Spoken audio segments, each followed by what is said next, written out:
Witness an epic moment as Narendra Modi becomes the first Indian politician to use Google Plus Hangout. Welcome to this defining moment on Google Plus Hangout.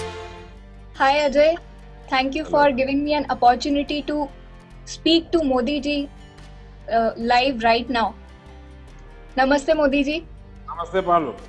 मैं Parul Agarwal from Mumbai. I'm managing my own business.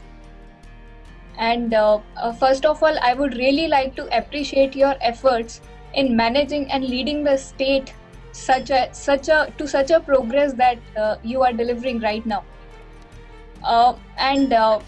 These last 1 month, our country has seen half the country has seen darkness, and क्योंकि मेरा खुद का एक manufacturing plant है back in Rajasthan, सो हमें भी कई रातें ऐसी गुजारनी पड़ी जब हमारा प्रोडक्शन बंद रहा. At the same time Gujarat is producing surplus power, and despite that you have taken an initiative to bring solar energy using solar power.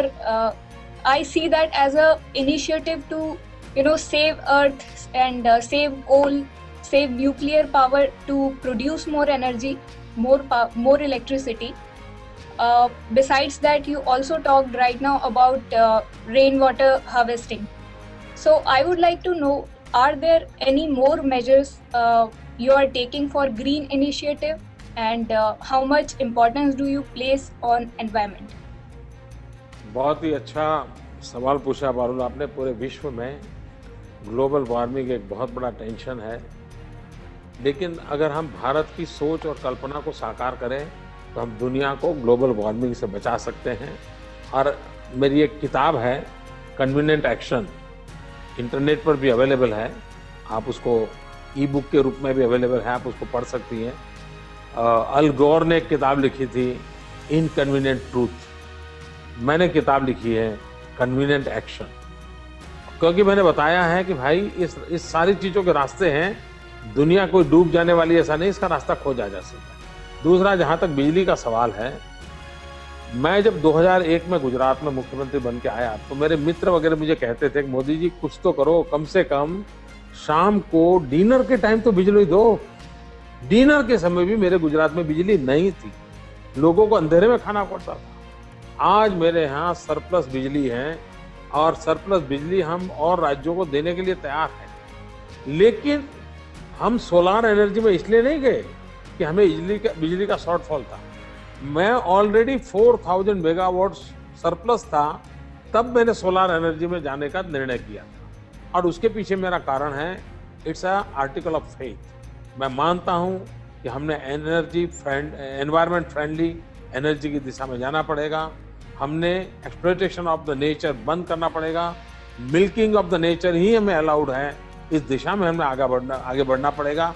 और इसलिए हमने सोलार जब मैंने solar policy lie, Gujarat was the first state जो solar policy लाया, और तब हमने 13 रुपये रखा.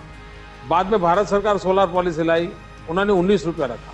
आप जानते हैं, जब कॉल और गैस से बिजली 2.5 रुपया, 3 रुपया, 3.5 रुपया मिलती हो और कोई 13 रुपये से बिजली खरीदने की बात करेगा तो उस पर भ्रष्टाचार के कैसे गंभीर आरोप लगते हैं.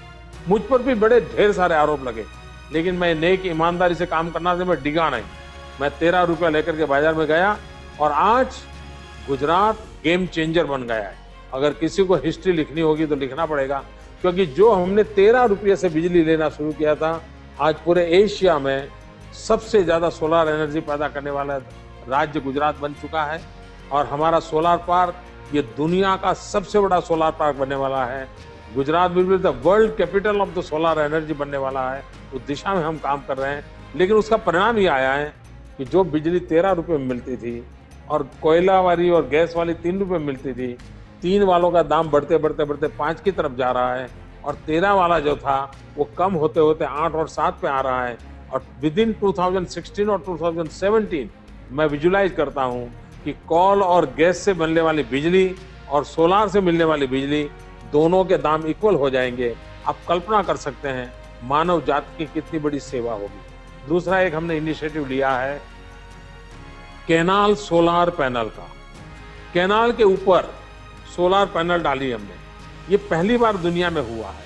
ये बहुत ही इनोवेटिव आइडिया है। इसका परिणाम ये हुआ है कि हमें जमीन की जरूरत नहीं पड़ रही है, कैनाल के ऊपर ही सोलर पैनल डाल देते हैं और इसके कारण कैनाल में जो पानी बह रहा है, प्रति वर्ष 10 मिलियन लीटर पानी, 1 करोड़ लीटर पानी इवोपरेट होने से बच रहा है, जमीन बच रही है। दूसरा, नीचे पानी बहने के कारण वहां का माहौल थोड़ा ठंडा रहता है, ठंडा रहने के कारण एनर्जी जनरेशन में 16% ज्यादा हमें प्रोडक्शन मिलता है, तो हमें इकोनॉमिकली वायबल हुआ है। और आने वाले दिनों में मैं हैंगिंग माइक्रो हाइड्रो टरबाइन पर जाने वाला हूँ। ऊपर सोलर पैनल हो, नीचे माइक्रो हाइड्रो टरबाइन हो, कैनाल का पानी बहता हो तो हाइड्रो की बिजली मिलेगी, सोलार की बिजली मिलेगी, और गांव पास में होता है वहीं पर ट्रांसमिशन होगा तो ट्रांसमिशन लॉस भी बच जाएगा। एक योजना से 5-5 प्रकार के फायदों से कितना लाभ मिलता है इसका आप अंदाज कर सकते हैं। भविष्य में मेरे मन में एनवायरनमेंट के रिलेटेड बहुत से सारे प्रोजेक्ट हैं और हम उसको करके रहेंगे।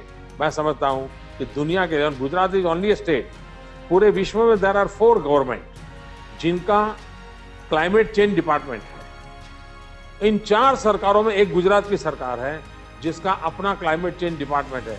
हिंदुस्तान में न किसी राज्य का है न हिंदुस्तान की सरकार का है। Gujarat is only state where we have a separate climate change department. तो आप जानते हैं कि मेरा कितना कमिटमेंट है, मेरा पैशन है और उसके कारण हमको ये परिणाम मिला। धन्यवाद। ये आपके सवाल के लिए मैं आपका